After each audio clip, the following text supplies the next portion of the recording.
안녕하세요. 채널 제네시스 박입니다. 2019 서울 머니쇼 유튜브 특강 계속해서 해드리고 있습니다. 관련된 내용을 제가 잘게 끊어서 이렇게 한 10분에서 15분 내로 올려드리고 있는데요. 제가 하나 미스한 게 있네요. 보니까 지금 기존에 이제 영상 보신 분들은 다 아실 텐데 이 해당 내용을 5강으로 제가 이렇게 줄여가지고 이렇게 하기로 했는데 보니까 양이 생각보다 좀 밑에서 6강으로 좀 제가 줄여야 될 것 같아요. 그래서 이제 좀 관련된 거 썸네일이라든가 제목 같은 거 제가 좀 수정해서 올리도록 할 테니까 여러분들은 이게 뭐 그런 거 별로 좀 혹시 바뀌었다고 해서 뭐 신경 안 쓰셔도 될 것 같고요. 이게 잘 보시고 활용하시면 좋겠습니다. 네. 자, 보도록 하죠. 자, 이번에는 5강에는 질문 7번하고 8번이에요. 그래서 두 개 한번 보도록 하겠습니다. 자, 우리가 기존 1번부터 6번까지 질문은 특히 이제 양도소득세, 그 중에서도 이제 비과세 관련된 거에서 좀 말씀드렸고요. 7번, 7번째 질문은 이제 종부세예요, 종부세. 아시다시피 이제 보유세 중에 하나인데 특히 이번에 종부세 부담이 좀 커졌죠. 그래서 그 부분이 과연 어떻게 되느냐라고 이제 궁금하신 분들이 많으셔서 이렇게 좀 한번 만들어 봤어요. 자, 여기 보시면 3주택 이상이에요. 종부세 많이 오른다는데 어떻게 하면 이걸 줄일 수 있을까요? 이미 아시겠지만 6월 1일 보유세 과세 기준일은 지났죠. 그래서 보유세에 대해서는 지금 현재 소유하고 이 영상을 보고 계신 이 시점에서는 이제 올해 거는 다 이제 나가는 거죠. 그런데 어느 정도 되는지 한번 봅시다. 자, 3주택자의 사례고요. 그래서 3주택자 정도 되면 이제 종부세 중과에 대해서 좀 조심하셔야 돼요. 그리고 미리 말씀드리지만 제가 그 머니쇼에서 했던 거 보니까 자료가 일부가 약간 좀 틀린 부분이 있더라고요. 그래서 그 수정한 거니까 혹시 기존에 들으셨던 분들도 잘 보시면 좋겠습니다. 자, 여러분들이 만약에 3주택자라고 가정을 하면 이때 1번, 2번, 3번이라고 편의상 하고요. 1번 공시 가격이 3억, 그리고 얘가 4억, 얘가 5억 이렇게 됐다고 합시다. 그리고 얘가 순차적으로 3억이 아니라 4억, 4억에서 5억, 5억에서 6억으로 올랐다고 가정을 해보자고요. 그러면 2018년도 기준으로는 3, 4, 5를 다 더하니까 공시 가격의 총합은 12억이 되겠죠. 그런데 얘가 각각 1억씩이 올라서 2019년에는 15억이라고 보고 한번 해보겠다는 거예요. 자, 이때 재산세는 2018년도 251만 원, 그리고 2019년도에는 541만 원이 돼서 115%가 상승을 해버리는데 종부세 같은 경우는 보세요. 175만 원에서 578만 원으로 올라가 버려요. 제가 계산 과정은 생략할게요. 참고로 저는 그냥 김연아 국회의원님 계시죠? 그래서 네이버 같은 데다가 검색창에다가 김연아 국회의원 뭐 보유세 계산기 하면 나와요. 그래서 거기 그분이 만들어 놓으신 간이 계산기 엑셀 보고 그냥 한 거예요. 그게 좀 좋았던 게 뭐냐면 1주택자, 2주택자, 그리고 2주택자도 조정대상 지역인 경우가 있고 아닌 경우가 있어요. 그리고 3주택자 이렇게 네 가지로 구분해서 계산하게 되어 있기 때문에 그냥 편하더라고요. 제가 써보니까. 자, 아무튼 그렇게 해서 올해 2019년도에는 재산세와 종부세가 이렇게 많이 올라가게 됐는데 이 종부세를 어떻게 하면 줄일 거냐? 방법은 두 가지예요, 두 가지. 자, 첫 번째는 명의를 분산해야 된다는 거죠. 그리고 두 번째는 임대주택 등록을 해야 되는데 이때 임대주택 등록할 때 조심해야 되는 게 뭐냐면 그냥 등록한다고 되는 게 아니라 세법에서 규정하고 있는 임대주택 요건을 잘 갖춰서 등록을 하셔야 된다. 그게 아니면 아무리 준공공이고 다 필요 없어요. 준공공 할아버지도 필요 없어요.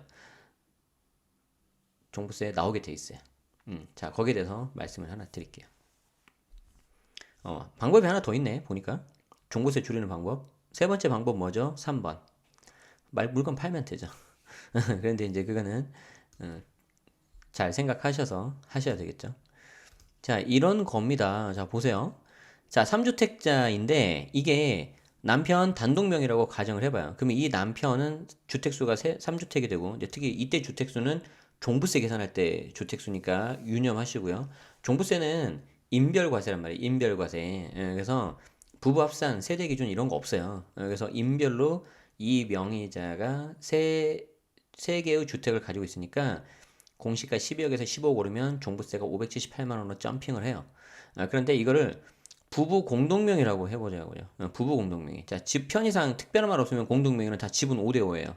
자, 그래서 1번도 5대5, 2번도 5대5, 3번도 5대5 지분으로 절반씩만 딱 가지고 있으면 남편은 비록 지분이 반이지만 그래도 주택 이 갈색, 파란색, 초록색 세 개니까 종부세 할 때 주택수가 3주택자가 돼요.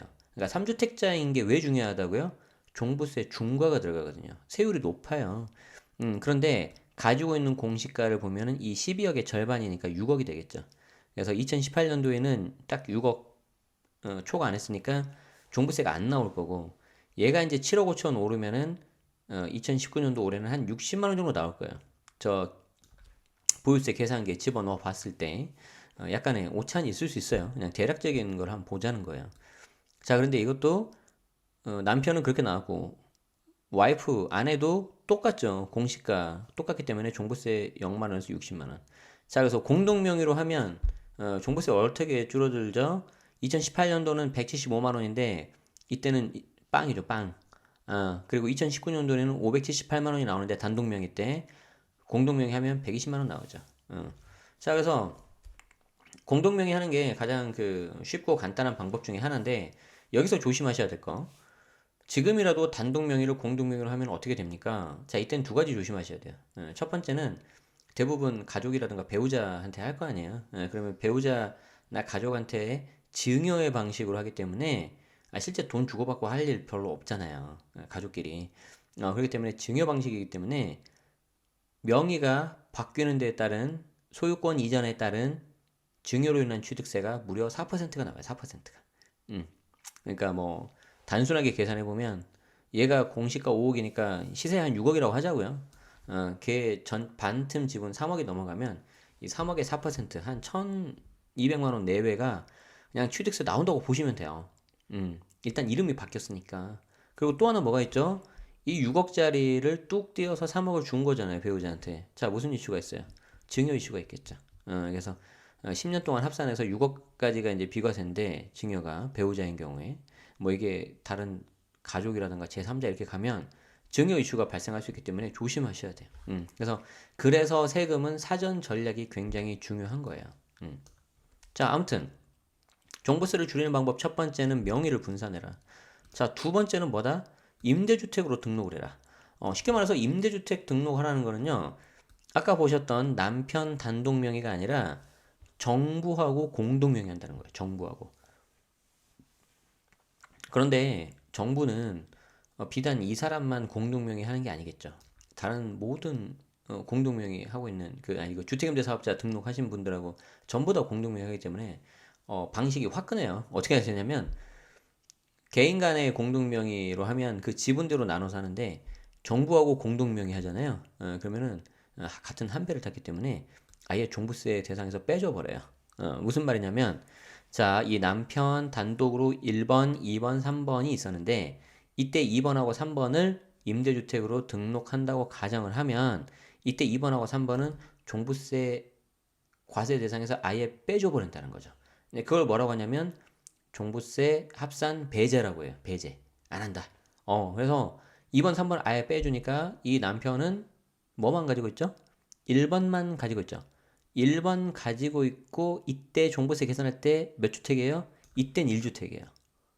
종부세 계산할 때는 양도세에 있어서는 이거 등록한다고 해서 주택수 빠지는 거 아니라고 했죠. 3주택인데 종부세는 1주택이라고 해요. 그래서 얘는 기준이 이제 9억으로 올라가 버리는 거죠. 단독명이면은. 물론 여기 주택에서 실거주 해야 되는데 뭐 그건 디테일하니까 넘어갑시다. 그래서 아무튼 종부세가 안 나와요. 기준점이 안 좋기 때문에. 그래서 종부세를 빵으로 만들 수가 있다는 거죠. 제가 서울 머니쇼에 있는 자료가 여기가 보니까 틀렸더라고요. 이미 6억이 넘었더라고요. 그래서 6억이 넘으면 임대주택 등록을 한다 그래도 종부세 합산 배제가 안 돼요. 그게 이 말이에요. 그래서 세법에서 말하는 장기임대주택 요건을 갖추셔야 되는데 등록 당시 기준시가가 6억 이하여야 됩니다. 그리고 8년 임대해야 됩니다. 단 2018년 4월 이전에 저처럼 등록하신 분들은 5년 임대만 하면 됩니다. 이렇게 되는 거죠. 자, 그래서 요 정도 알아두시면 좋을 것 같아서 이제 요게 이제 하나 임대주택 등록을 하는 어떤 방법 중에 하나인 거예요. 자, 그러면 이제 자연스럽게 그 다음 질문 넘어가면 뭐가 나와야 되겠어요? 임대주택 관련된 활용법이 나와야 되겠죠. 아, 그래서 제가 나름 준비를 많이 했어요. 이 스토리를 맞추려고. 그렇게 보이시나요? 보여야 되는데. 자, 아무튼, 그래서 질문 8번은 이런 질문 많이 하죠. 아, 그럼 임대주택 등록하면 이건 종부세 합산배제도 되고 양도세 중과 다 되는 거네요? 끝내주네요?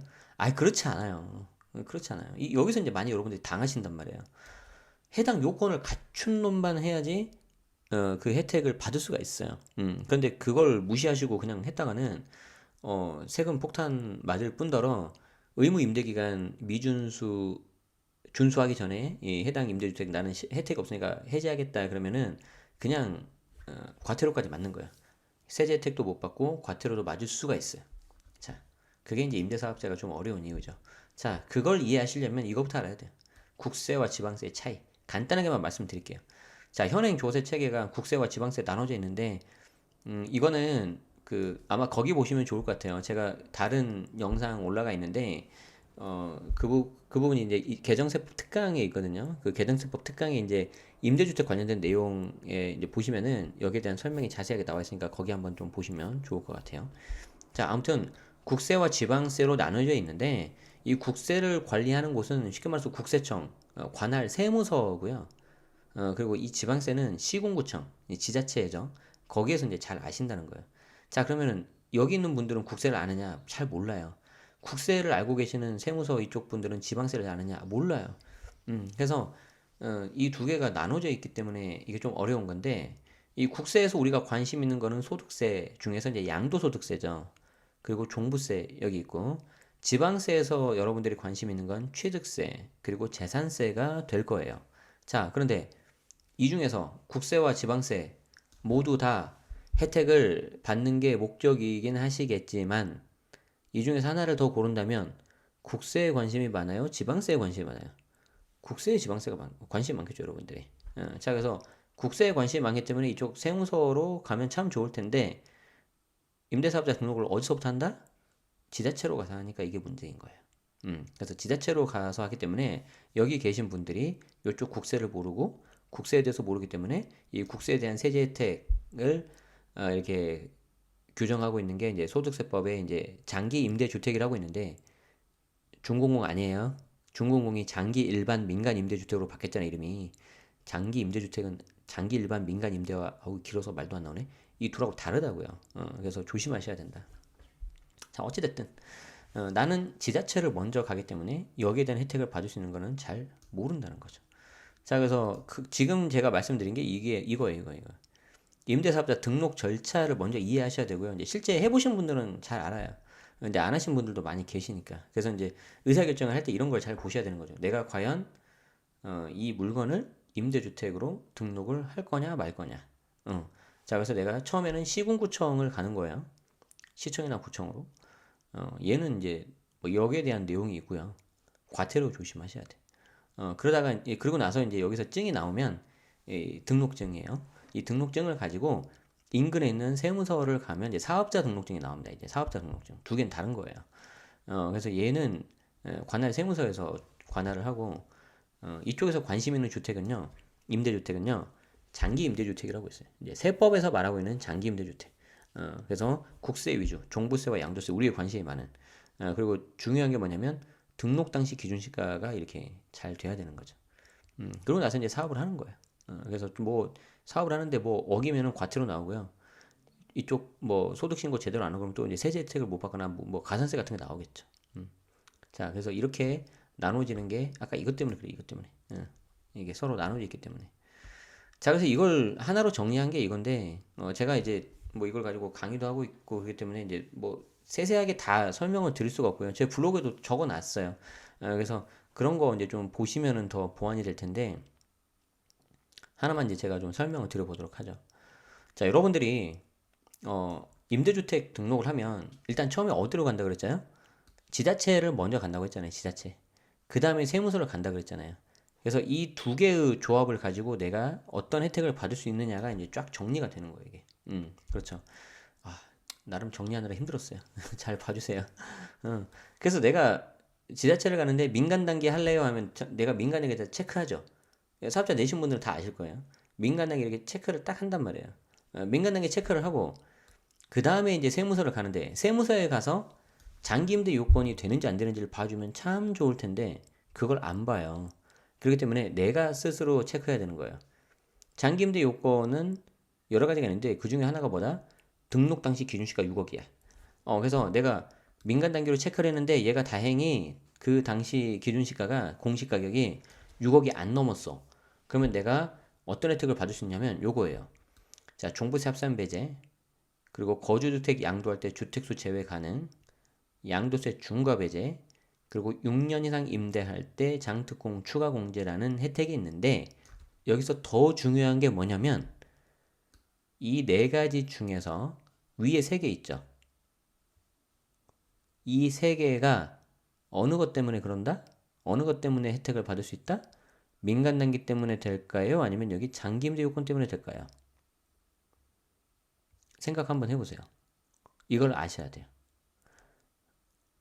말씀드리면 장기임대 요건을 충족하기 때문에 이 위에 세 가지 혜택을 받을 수 있는 거예요.